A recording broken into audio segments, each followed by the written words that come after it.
Hello, my friends, and welcome. I had my mic muted there right at the start. Don't be afraid. Nice to see people coming in already, and it's the second live of the day. I'm going to be doing a lot more of these. There's actually a lot out there today. Doc Malik has released, at least onto Spotify, our in-studio podcast that we did together. I got to go down and eat some amazing halloumi. He made me some extremely nice food after the podcast, which was very nice indeed. I had to go to England to get that food. I had to cross the borderland with spears and all sorts, but still. Also, a news-paced podcast, me talking to Josh Walkos about RFK Jr. That's out also today.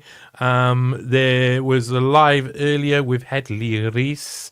Of course, Police Reese is out there too. And if you're a patron, you can already capture the Newspace podcast with Charlie Robinson. As well as that, there's something starting soon. You should know about it. It's called Truth Bomb, and it's a quiz show, an independent media quiz show that I'm going to be starting off soon. I'm glad to be announcing it. We got the first one set up to record, and hopefully it'll actually be some good, well, I suppose television, isn't it? That's what they say. It's good television. Today, I'm going to have a little look across who we got coming in. We got, of course, Burning Beard. You beautiful man. Hello. Oh, Alex. Of course, Alex is in the house. What a beautiful man. And lovely Wild Heather as well. Hello, Wild Heather. Where did you get that jacket? Where did you get the jacket? Oh, you look smart to you. Oh, I cannot believe you'd say such a thing to me. Anyway, so today I released a podcast with Josh Walkos that was about RFK Jr. He's written an article for Zero Hedge, extremely balanced. I love how Josh is extremely balanced. You can find him, of course, on X at Champagne Joshi, and he is a really cool dude. I've been working with him in loads of different ways. We've hosted X Spaces together, and we've done loads of different things together. For about a year now, so he's really good. He talks about RFK. Now we're going to talk about RFK as well, because the nomination is almost sealed. Betting odds are showing that RFK is probably going to get it after key votes came through. So that's obviously a big thing. This is a massive change, especially after the years that we've had. I've had two podcasts over the past couple of days where, or two, at least two, Headley and the podcast I released today with Josh, where we talk in detail about a vaccine, which I wasn't allowed to talk about in 2021, 2022 especially. So we can feel times are changing. Let's see if those interviews stay up, because I think times are changing a little bit, though you're still not allowed to listen to Andrew Kaufman. Unfortunately, YouTube gave me a strike for listening to Andrew Kaufman. You're not allowed to say the opposite at all. Don't you dare. Don't you dare. Freedom of speech. Shh. Hello, Fox Green. How Hello, goes Johnny it? Vedmore. Very happy to have you on the show. How's it been? Oh, it's been good. Just working away at the next installment of Energy Empire, which will be centered around RFK Jr. Indeed. And it's massively important, isn't it? People kind of get a grip and don't only have one point of view. You know, I can be very negative about RFK Jr.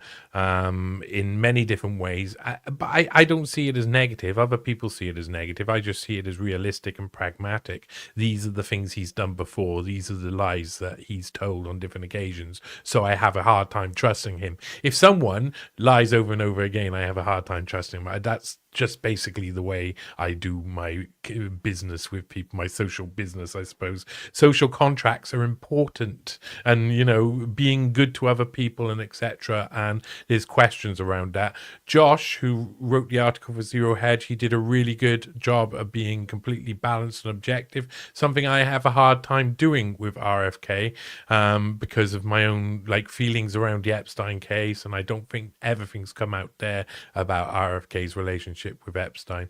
But can you tell? I mean, I was really looking forward, and I am really looking forward to the third part, because the first two parts of Energy Empire were really good, really informative. But this one's going to be a cracker. When do you think it's going to be done? Well, it's the biggest one of them all. The first one was about 20 minutes. The second one was 55 minutes. I think this one will probably end up being like an hour and a half. It's going to be a 5-part series at the end of the day. And I think this is the most important installment. So, I don't want to rush it. I know it's been a while since I put out the last one, but what I'm hoping for is early spring, maybe early summer if it takes me a little longer.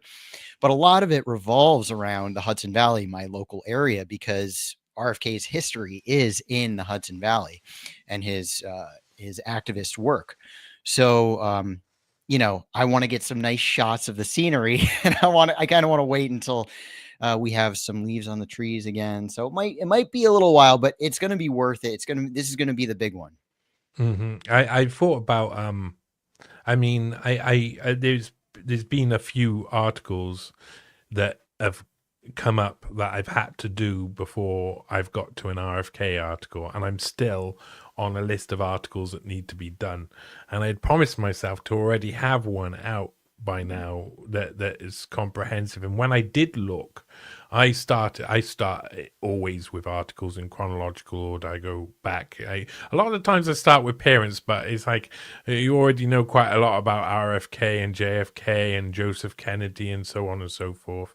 It's within the public discourse in different movies and stuff, as well. So it's like we've seen loads of representations, documentaries, but with RFK Jr., it's a little bit more hidden and difficult. Where did you start when you were looking into him? Because I went back to, I've got to just past college days, but where did you start? I mean, I started with Indian Point, which was the nuclear power plant near me that he shut down, and that was a big part of his career. Some say it was a capstone of his career.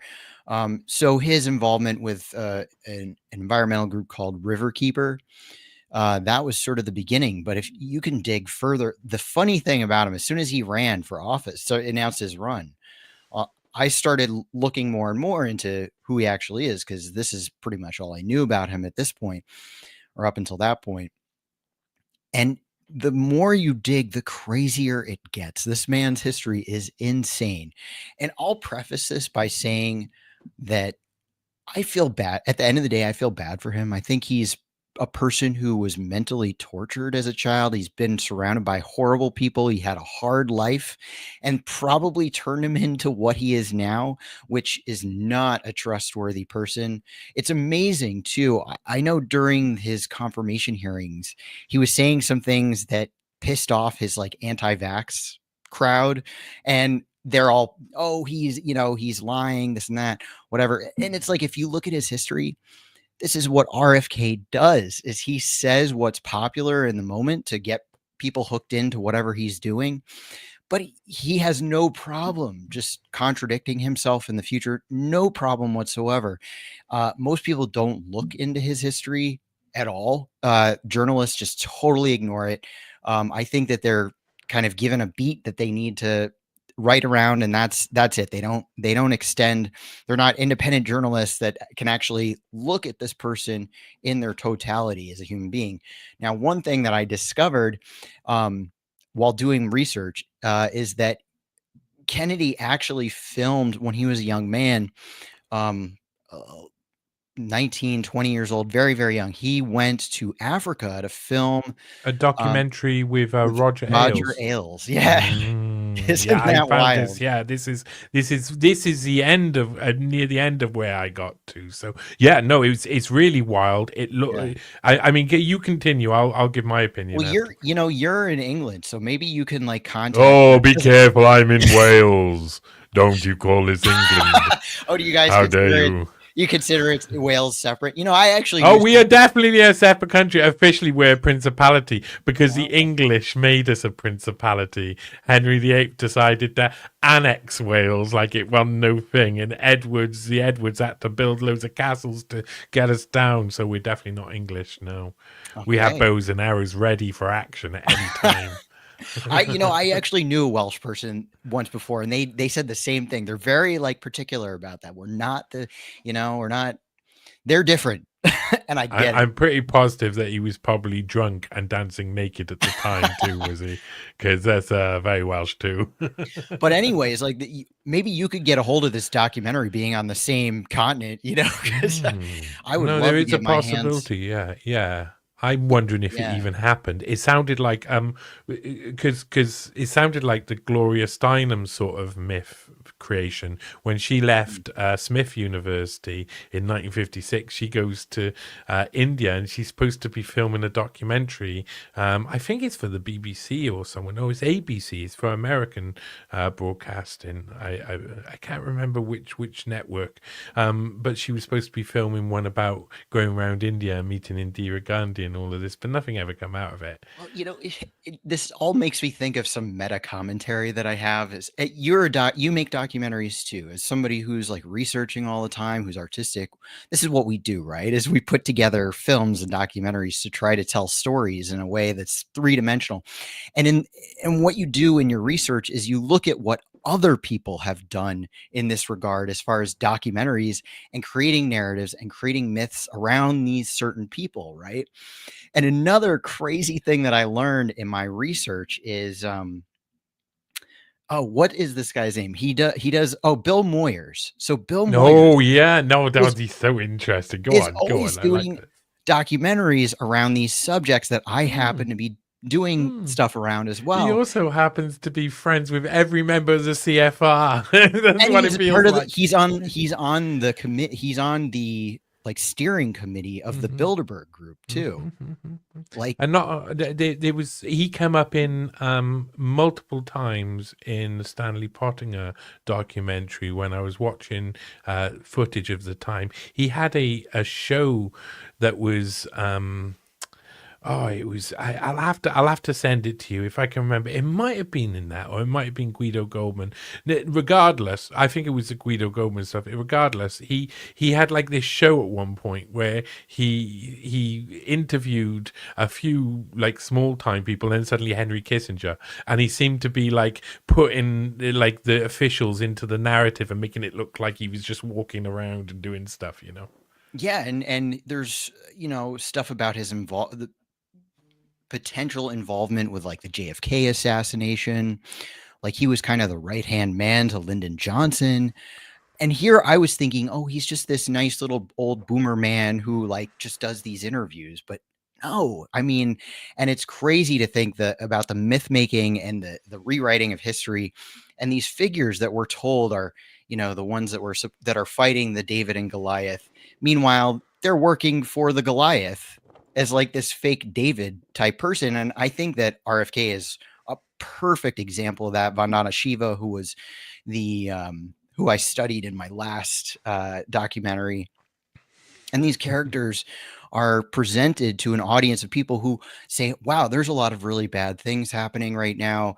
The World Economic Forum is bad. All these legitimate criticisms that people have. And then they're given these heroes who stand up to the big guy, and they have no idea that these people are completely created. The They're big they're guy. myths. Yeah. They're the big guy in different clothing. They're the I've started to determine. I have an article coming out where this is, you know, this is a thought process I'm going through just at the moment. That a lot of it seems to be either black sheep in wolves' clothing or wolves in black sheep clothing. It's one of the two. Those are the people who are the movers and shakers of our society. Those are the people that devour us every time. Those are the ones that are coming in. They're always the out. They look like the outcast, but really they're the wolf, or they look like the wolf and make themselves look like the wolf. Yet they're the outcast. Like Elon Musk could be put into that. Peter Yeah. Thiel could be put into that. These sort of characters who are the outcast of the family, like RFK Or Jr. Russell is. Brand. Or yeah, or any of them. I Yeah. mean, that's the Fabian Society. That's literally Hmm. their motto, right? Is the wolf in sheep's clothing. That's Hmm. their seal is a wolf in sheep's clothing. And I mean, Russell Brand. That's the funniest thing too that I see on platforms of social media where people say, "Oh, they're coming after me. See, they're not going to censor me." Meanwhile, they're gaining like 1 million followers. I'm like, you're not being censored. You're getting promoted.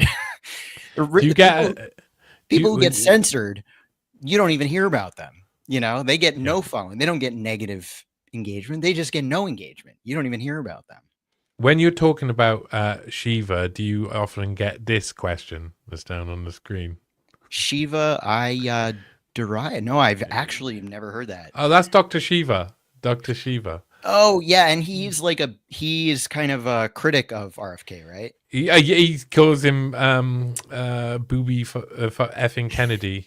Booby effing Kennedy, which I find hilarious. I had him on the Newspace podcast at one point. He was he's really really charismatic, very driven, very good at explaining, very very good at details, and he goes has a theory of the swarm and how they all kind of work. That's how society works, and it is pretty accurate. And he warns about all of the exact things that we kind of warn about. He just does it with his balls out, shooting at everything that passes by, which I love. But no, you're not talking about that, Dr. Shiva, when you mentioned Shiva. No, I'm talking about Vandana Shiva. She's like a Mhm. famous activist, Indian woman.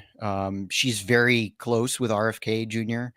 Um, she's kind of famous for being anti-globalist, anti-World Economic Forum in her rhetoric. Yeah, Yeah. best friends with like everybody from the World Economic Forum, probably. Really. Well, I mean, there's a her bust is in King Charles's garden on a spot called the Wall of Worthies, where he keeps busts of people who he's very inspired by. So Oh, I don't know if you think King inspiration. Charles has anything to do with the World Economic Forum or not, but I'm pretty sure King he does. Charles. Yeah, yeah. He looks like you see. He was the one who launched the Great Reset. He launched the Great Reset himself. I mean, that was just telling in itself. And there's a couple of people in here. There's S is in here after hearing Johnny on Tony Gosling's NBC FM. I went out with Tony Gosling the other day. He bought me fish and chips with tartar sauce. It was very nice. I really like that. It's really nice to meet up. I hope me and you get to meet at some time, Fox. Maybe I'll get to do a tour of America, as long as I don't get off the plane and get arrested straight away, which might be a possibility. Now, here's one from my good friend Joel Allen, another man who I've had a meal with. We had a good old time. We had a really nice weekend away. I went up and seen these guys, and they're awesome. He's asked, "Will the future be a Musk dystopia?" Go on, Fox. No, I don't think we'll let it. I think good people will stand in the way of that.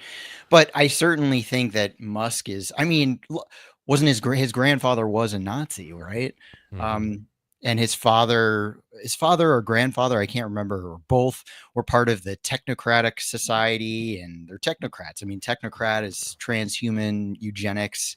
Um, a lot of people don't realize that after World War II, after the Nazi experiment, eugenics got a bad name, right? People say, "Oh, we can't promote this as vulgarly anymore." The Nazis took it a little too far. We have to pull it back, and we have to rebrand it. This was like Julian Huxley's whole uh, positive eugenics movement, which turned into the environmental movement. The environmental movement started as a eugenic program by eugenicists.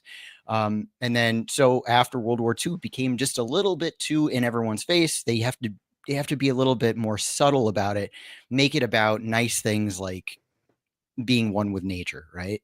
Yeah. Um, So, Elon Musk, he says a lot of things that are agreeable. Like he talks about how overpopulation isn't a problem, or various things that are agreeable, right? But he's coming at it from a slightly different angle, where he is actually a transhumanist eugenicist. He just has a different spin on things, and this is what they always do: is they kind of switch things up to as tastes change, right? As the people start to notice, hey, you know what, this isn't good. Like this DEI stuff, this is not good. So they're dropping it. The idea that Musk is on a different side than Joe Biden and all these people, I think is silly, because at the end of the day, we as regular people know that the left right stuff is just meant to divide us. Well, they know that too, and they're pushing their agenda one way or another, right? Whether it be with DEI or without DEI. Elon Musk is. I'm afraid to say I don't trust him. I think there's a lot of people around Trump, especially after they tried to murder him, that said, you know what, we're not going to murder him. We're gonna go with the flow now. And I think that it was an important thing to notice that after the failed assassination attempt, that's when RFK joined his team. That's when Elon Musk joined his team. That's when Peter Thiel joined his team. It wasn't until after they, the assassination didn't happen that they're like, you know what, this Joe Biden character is not working out. Kamala is a dud. Maybe we should hedge our bets with this guy. And I think, Trump, I'm glad he won. I voted for him, but he's operating in a snake pit right now, and I don't know if he'll be able to pull out of it. And yeah, he's doing a lot of good things, like cutting off US aid, right? Shutting down a lot of these horrible programs. He's making Gaza into a luxury American. Exactly. Right. This idea that he's going to resolve this issue with Gaza in not the right way, and kowtowing to the Israel lobby. But at the same time, I mean, I don't know what it's like to navigate right now. Obviously, they're trying to kill him anyways. I've questioned whether he'll even make it, because I just don't think he will. I think it's. I'm scared that he might not make it through his term, but I'm also scared about what's going to happen after his term is over. And now we've primed JD Vance to fill his shoes, and JD Vance is just like RFK, a guy who will change his mind, change what his rhetoric, depending on who's supporting him that day. That will be an interesting primary when it comes around to it, won't it? Because it's, I mean, who's going to be front runners for? They'll put out the same people they did this time, and yeah, the Republicans will end up with, probably, if it was JD Vance or RFK Jr., that would be unbelievable. I couldn't imagine RFK holding any kind of office. He is so irresponsible. He is such what he's really good at is being a lawyer and being a sophist. Like, he's a professional sophist, and putting him in charge of anything is a bad idea. And I don't think he can rise to that occasion. Yeah, he's good at talking the talk, but he doesn't actually do anything. Well, while we were talking, I posted up talking about Vandana Shiva. Logic Rules says she also is well known for going against Monsanto in India. She's best friends forever with Russell Brand too, LOL, and the same sort of sentiment was further down with she's famous for work against Bill Gates. But I get a feeling all of it's because she's on the same side as a load of these globalists, even though she's pretending not to be globalist. It does seem like she's what you would describe as a manufactured antithesis, really. What would you think that's about right? Oh, absolutely. I mean, so if you follow Sri Lanka after their economic collapse, they went into crisis, right? And big part of that was because they did this organic agricultural experiment, which sent their economy into a tailspin. That plus many other factors, which was advised by Vandana Shiva. She was a big reason why they did this switch to organic, which then created chaos in their country. And so now Bill Gates is officially working with Sri Lanka, right, as like an advisory person to the government, right? So she created the conditions for Bill Gates to then come in and do his Bill Gates thing. So if she is really the enemy of Bill Gates, why isn't she saying, "Oh, I screwed up, you know? I can't believe my actions led to Bill Gates having more influence in this country of Sri Lanka. Like, well, why is she not apologizing for this? Why is she not even talking about it? Why is she so buddy with King Charles when he's a globalist? Why? Why? There's Claude Zachary has said, quite right as well. Palmer Lucky is even worse. He's hard to look at as well. Really hard to look at, especially when he's in shorts. Teal Musk building an inescapable control grid. Exactly what RFK Jr. was warning about in August of 2020. Now he's helping them build it. But I think this is personally what I think. I was on the documentary The Greatest Reset, and so was RFK Jr. And in his part, he's talking about the anthrax stuff back in the early noughties, and like when you and I've heard him talk about. I think he may have been talking about the Milgram experiment as well at one point. That might have been in something different, but regardless, he talks about things that are already been discovered that we already know about. Like that gives him some sort of credibility, but he seems to be on the side and friends with all of the people who would do these exact programs. So all he's doing is telling you about the ones that have failed. That does not necessarily mean that he's warning, because he's just saying this is what this is what the government does over here, and then that he gets into government, and what's he going to do if not what the government does, which is exactly the things he claims to warn about. Yeah.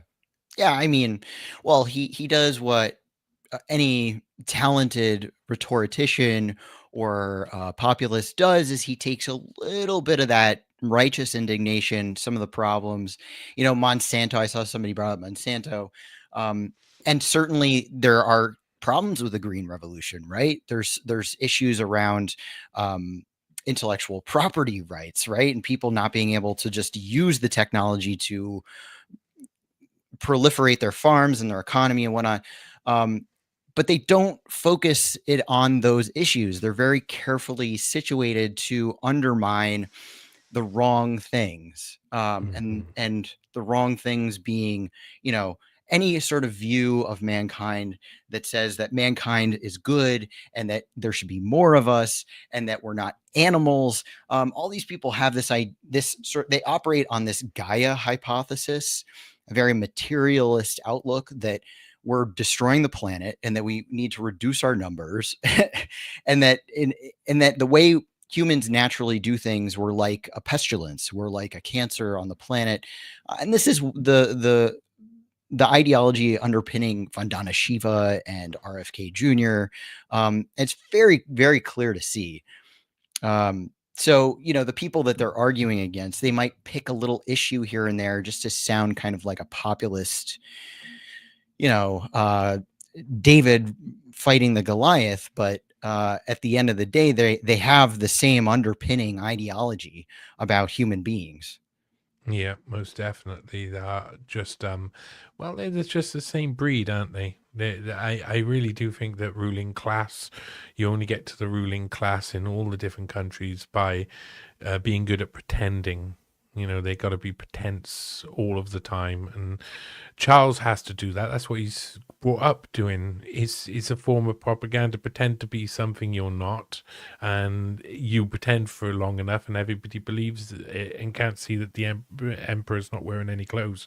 So that's what we got. We got naked emperors. I have to say that slightly, with this light, that curtain and back wall combination looks like the Ukrainian flag at this point. I hate my back. I'm sorry. I hate my background. I need to paint these walls. It's really bad. I need like a big American flag behind me or something. Oh, here's a spicy question.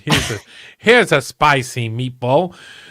Claude again says, did he kill his second wife? Did Shmuley present him proof that they know he blames her for the Epstein connections? Do you guys even know the entire Roger Waters tweet story? I lived it. Oh, that's interesting. Oh, it's good that you. Well, I it's don't not know the good that you Roger lived it. I don't know the Roger Waters tweet story, but No, me neither. it is a very sad story with his ex-wife who hung herself. I'm not gonna.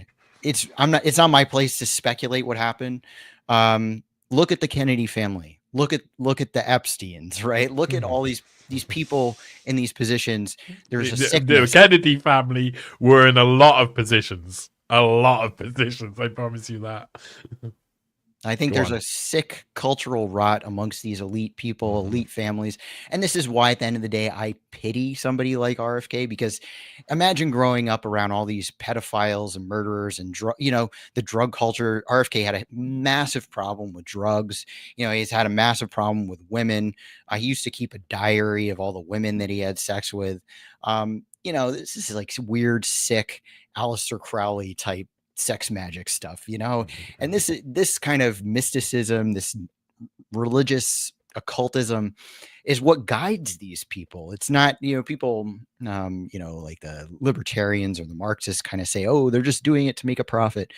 But it's really not about money at the end of the day. And even power is power. But I think that these people truly have like a sick religious underpinning, occultism that guides their immoral choices. um, I've done a lot of work on the start of this. Well, it's not even, of course, it's not the start, but the start of what we could term modern occultism, satanic, Satanism and witchcraft, and how it was seeded kind of by intelligence assets to create like this idea that there's this elite and they do that, so they ridicules everything, and yet at the same time they were creating parties which were satanic sex parties. So they were helping people live the fantasy, and then before you know it, there's loads of satanic cults all over the place and everybody wants to mimic the same thing, so just by doing the things they make the things happen. And it just, society has turned out like this now. They adopt and try and harness the power of leaders, and I don't know. I'm unsure of whether Satanism or witchcraft is just another cloak to hide under, or whether it does have any power. To be perfectly honest, I don't know which direction we're going in. What do you reckon? Are we approaching a biblical Armageddon? I think that the American people, I think the Western society in general, we have very good traditions, and we need to return to the essence of what those traditions are. There's been throughout, thousands of years, there's been efforts to sort of undermine these traditions, um, but we need, and I think that's why recognizing that at the end of the day, Elon Musk and Biden and whoever, they're all worshiping this same false religion, whether they're having an inter-religious struggle within their own false paradigm. It really doesn't matter to me because it's false, and I think regular people understand that, and regular people are still good, and we need to kind of get away from this sort of Marvel brain idea that, oh, I need to trust this set of people. These are the good guys. Mm-hmm. Um, as long as my good guys are in So easy power, to trigger. So easy. we've been trained this way, but it wasn't always like this. If you do any kind of studying of history that goes back further than 100 years, you start to see how it's been picked at for the last 100 years, right? The 20th century, the boomer culture just completely destroyed a generation of people. And we will lose that memory of what society should be if we don't work at it, but we can get it back. And I think people want to get it back. we just have to get rid of this cultural rot that's been brought upon us. You know, since World War II ended, since they, you know, FDR died, since JFK was murdered, which I'm very much looking forward to seeing these declassified files to see what happened. I mean, I think we all kind of know what happened at this point. But even more important than knowing, having confirmation of what we already know, which is that he was, you know, our government was couped, and a secret cabal of nasty people aligned with Nazis destroyed the foundation of our republic, couped our government, and we haven't had an actual representative government since those times. We all know this in our hearts, but what we need to do is return to, okay, well, what was JFK doing? Why was he such a threat to these people that they had to murder him, right? And if we look at what he was doing, if we look at what FDR was doing, if we look at the best of what American presidents were doing, is that they were trying to build a cooperative world. They were not about going to war or being dominant, you know, like, you know, this MAGA thing that's very popular now is energy dominance. They were about creating international cooperation, right? Wanting Energy to dominance means angry propaganda. That's what it means. I mean, it's better than the green agenda. I'm glad that, you know, this new administration wants to actually rebuild our country and our infrastructure, which is so desperately needed if we want to stop going to war with other countries. But at the same time, it's not enough. We are an interconnected world, and we have to help South America develop, right? We've kept South America underdeveloped for so long. And JFK wanted to restart this Pan American railroad and highway and create, you know, just the Pan American continent where we're all connected and doing trade and having peaceful relations, and having these countries in South America develop so that you don't have people in poverty who become desperate, who become terrorists because their lives suck. You know, the immigration problem is so is the key issue right now, right? And this is what the new administration is doing, is they're going hard on stopping immigration. And yes, this free trade George Soros world of, you know, just workers just traveling around the world to do all kinds of crappy, you know, wage work. It's not good. And we do have tons of drugs and criminals and criminal activity coming into our country, and that's not good. No, But at the same time, we don't just not solve the good. problem just by throwing up, you know. Well, it depends which type of drugs. If it's marijuana, I'm fine with it.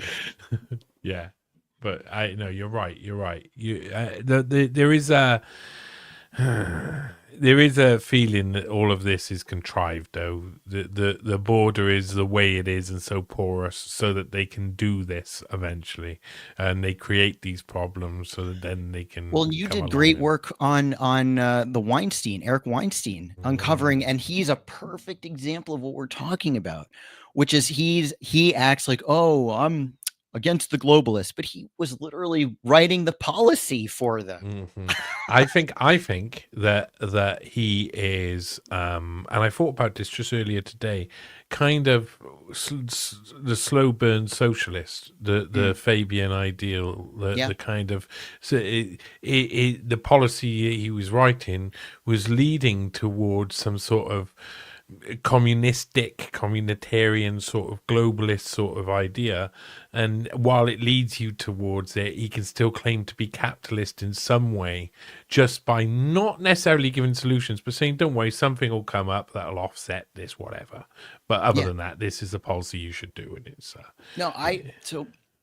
I spent quite a few years being friendly with people who call themselves Marxists, who call themselves socialists, who I've read Marx. I've understood the ideas of Marx and the appeal. Like, I get why people like it, but I see its limitations, and I don't think that it's I don't think it's the answer, right? I think at the end of the day, there's a reason why it collapses into Darwinism and Malthusianism, which even though Marx argued against Malthus, I think at the end of the day, he didn't come up with an argument that was good enough to actually combat Malthusianism.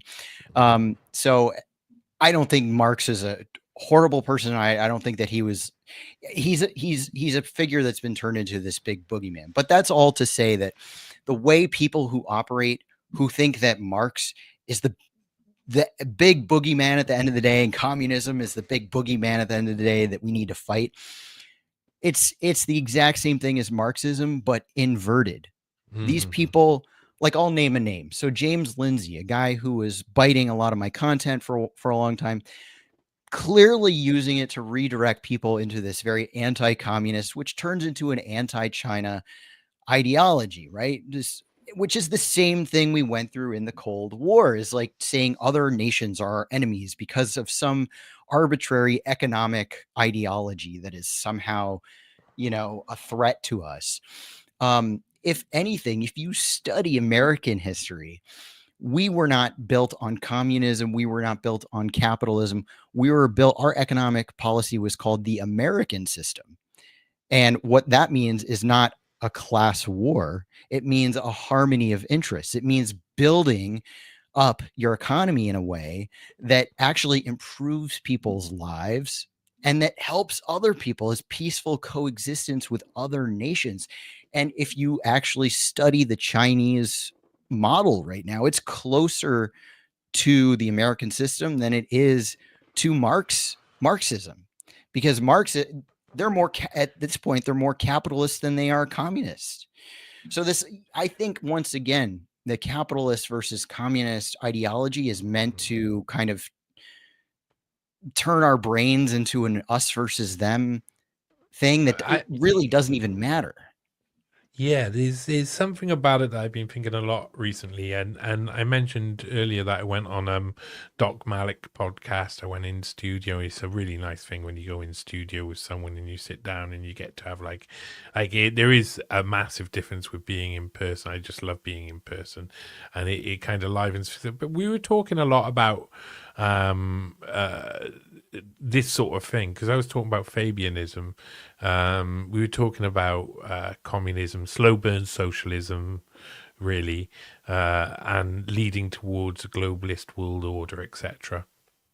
But one of the main points I think that I've pulled out of a lot of research that I think is one of the most vital parts and reasons why communism doesn't work itself is because communism and capitalism created the same sort of defense protocol in a slightly different way. So for national security and for permanent advancement or continual advancement, the West and capitalists made perpetual limited warfare.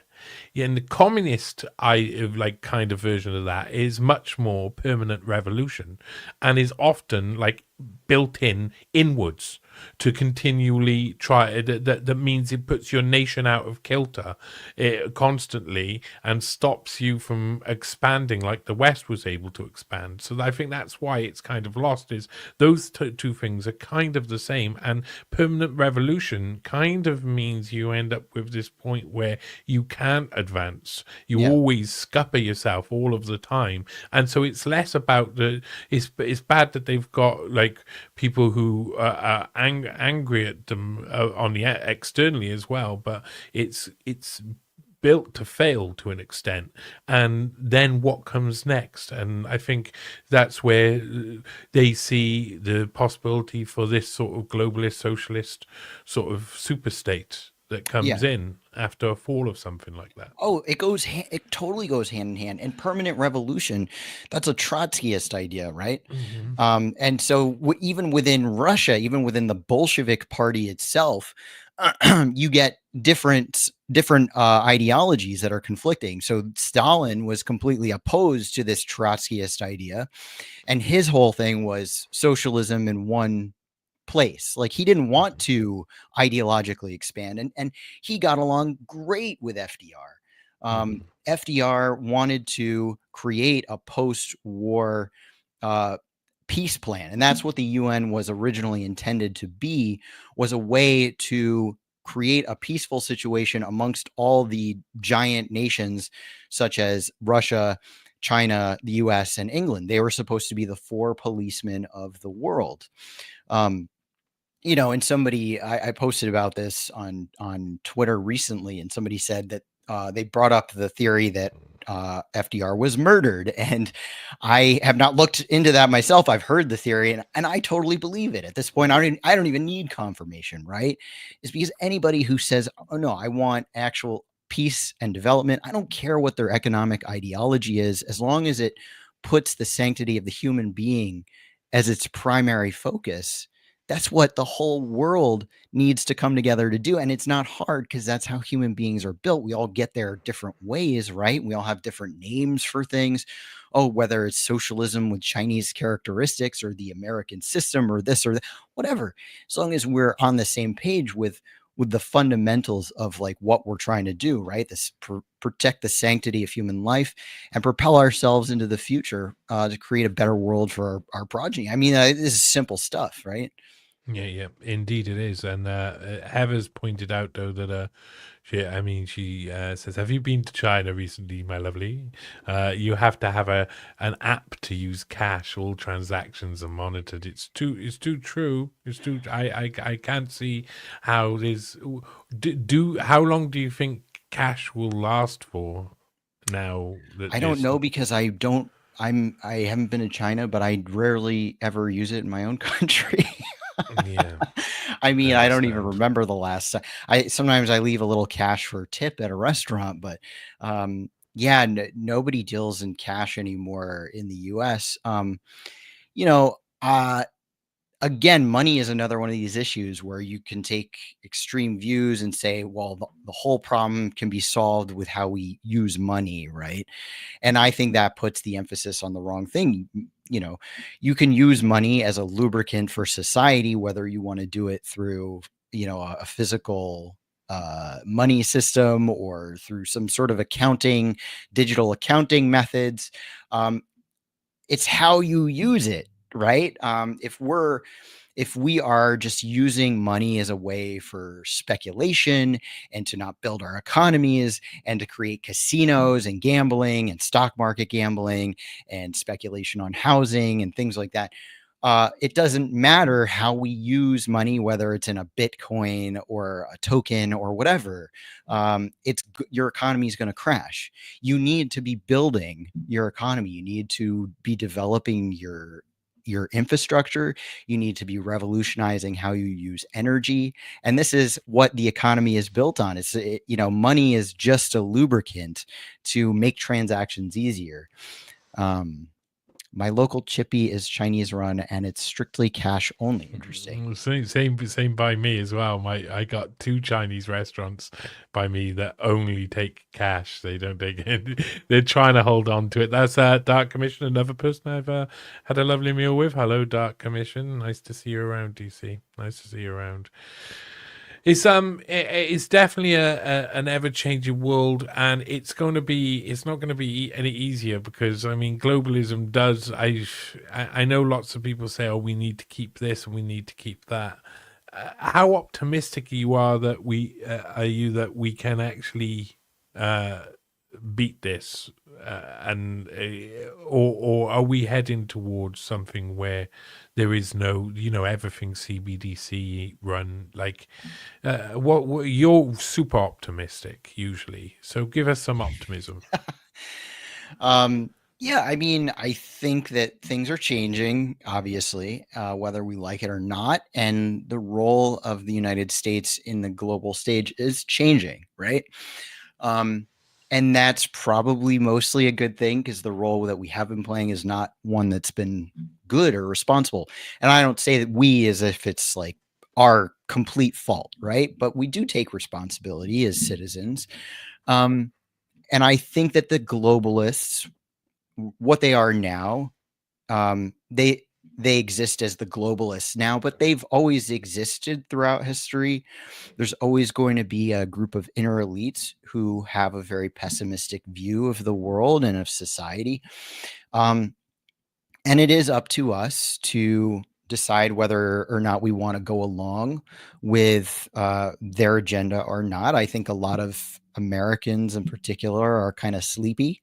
Um, and when they do wake up, they're kind of corralled by people who want to say, well, I have all the answers and I'm fighting the same guys as you. So come follow me. This Pied Piper idea that Russell Brand has written. There's children's books about the Pied Piper starring Russell Brand. The Pied Piper is He was a child catcher in the 2012 he was a child Olympics catcher, thing, yeah, but he was and all probably before and after. Who knows? he was the child catcher thing is weird and gross, but I it's also about lulling people into sleep and bringing them into a dead end, right? Is say, follow me, I have all the answers, and they just bring you into a cave.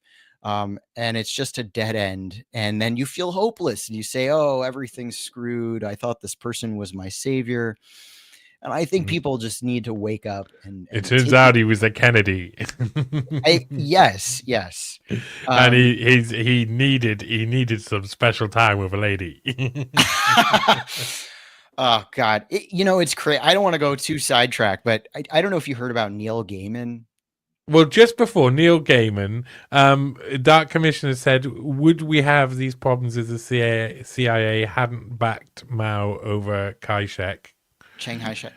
I did this. I don't. Did the CIA back Mao over Chiang Kai-shek? I think that Chiang Kai-shek was promoted to the U.S. and to U.S. leadership over Mao. I know that the FDR met with Chiang Kai-shek and never met with Mao. So there's actually a really good book, and Alex is better on this topic than I am because he read this book that was written by a CIA agent. I have to look it up, but it was written by a CIA agent who actually went to China and worked with Mao and was trying to bring back the correct information to U.S. intelligence, but things got scrambled up. So, I think there's a lot of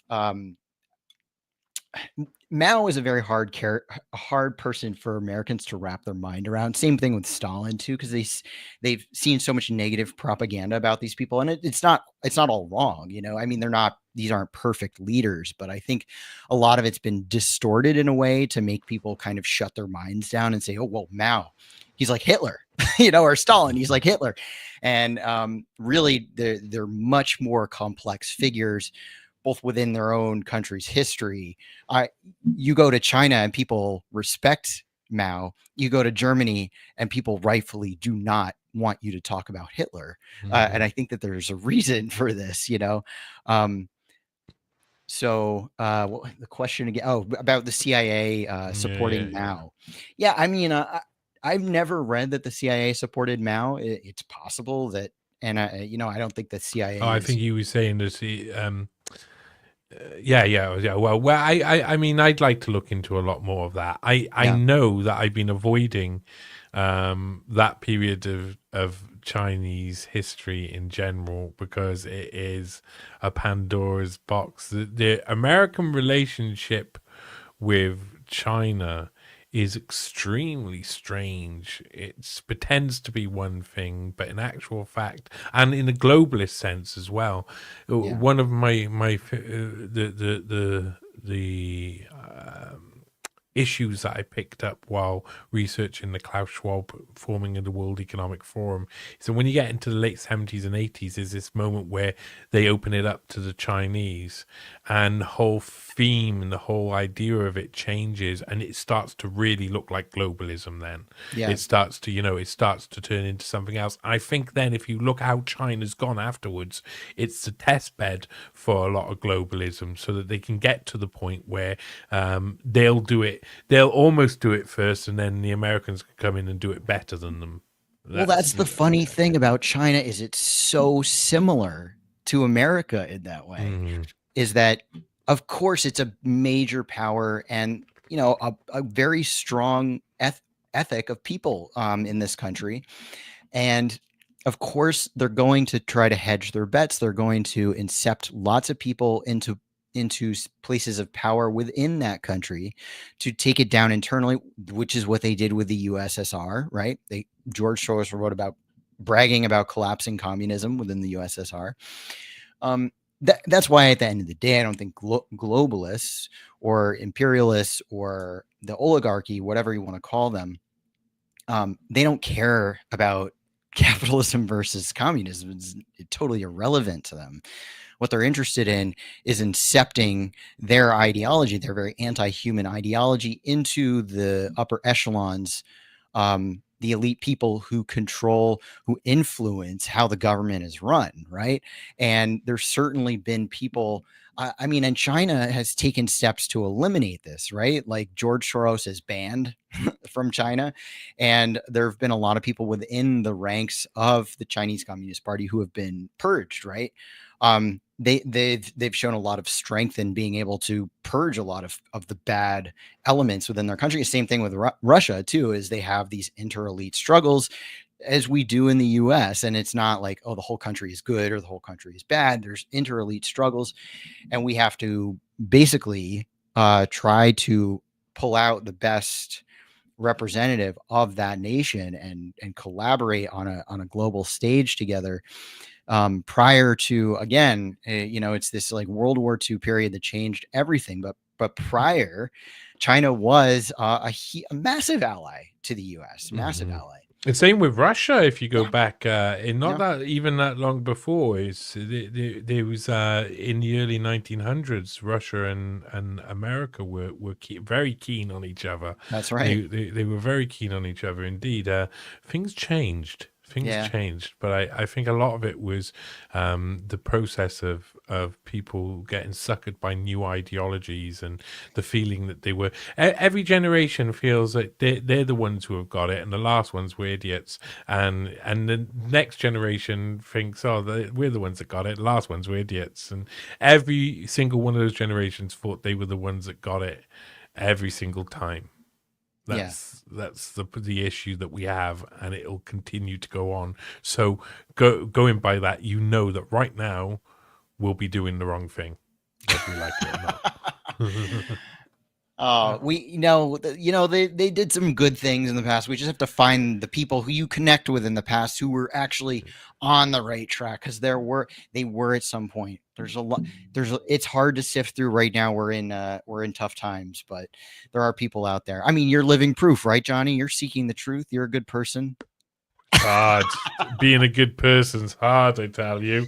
I don't know. I know sometimes my dog takes a little bit too long sniffing a lamppost. I'm like, hurry up! And I'm like, oh, I'm a bad person. And that's it. That's the way it goes. So I don't know. I mean, we can all do what we can do, and we can all live our lives and keep stepping forward. And I think that's what you're doing as well. So when do you think? You said springtime. You think that the next episode of Energy Empire? I'm going to aim for late spring. I'm going to, if people want to donate to the project, that always gets me going a little bit quicker, because I do have a day job. So if you want to donate to the project, get it out a little quicker, that's always helpful. You can go to my website, spacecommune.com, and you can donate there to the Energy Empire project, and that will light a fire under my butt to know that more people want to see the work that I'm putting out there. So, and you had something else come out recently as well, didn't you? Just 2 days ago. I did. Actually, it was back in December. I did a presentation for Matt Arrett and Cynthia Chung's Rising Tide Foundation. I've done a few lectures for them that I'm very proud of. So check out their channel where you can see that. It was about eugenics and anthroposophy, and yeah. So check that out. And I write too. Me and my partner Alex, we write. We do as much as we can. So again, if you can support us in any way, that's always encouraging. Well, I will definitely have to get Alex back on at some point soon. I don't know which show would be best, to be honest, because he could probably do any one of them, including, and you should probably think about this, thinking about Truth Bomb, which once you see, you might go, oh, I don't want to be in that. That sounds dangerous. He'll make fun of me the entire time. So we'll see. We'll see. Well, maybe. Fun. I'm gonna be I think I'm gonna be pretty naughty. I think I'm gonna be pretty naughty. I might get myself banned. No, it won't be that bad. But yes, it will be that bad. So there you go. I don't know. We'll see. We'll see how it goes. I'll be too nice to people. I'll be too nice to people, but then I'll insult them a little bit. So there you go. We'll mix up. Fox, always a pleasure. I tell everybody, go have a look at your work. I really love having your perspective. It's a complete fresh perspective especially from the circles I'm normally in. I know that the guys who a lot of them in the chat is DC, Wild Heather, Teresa, of course, and there's Joel Allen and others who loved having you on when I was on TNT as well. Love to see you there. So there's a lot of love for you, and good luck. I'll speak to you in the near future. All right, my friend? All right. Sounds good, Johnny. Thank you. Excellent. So, gang, that's nice. I'm really glad that you guys all came to hang out with me today for this Johnny Vedmore live, and the other one earlier. I had another one earlier. Like I said, there's a podcast out with Josh Walcos at the moment. Just come out today for everybody else. The one with Charlie Robinson will come out next week. You can already get it on the Patreon. There's also, you can already listen to it on Spotify. I don't know when the video is going to be out, but Doc Malik's released my podcast with him. I think it's called Johnny Vedmore on, well, basically everything. And it was a really fun chat. There's loads going on, loads more. Look out for Truth Bomb. It's coming soon. Support me, support my work. Go to Newspace, support independent journalism. That's what we're all meant to do. Support each other doing good things. So keep doing what you're doing. Love you all. Thanks for coming.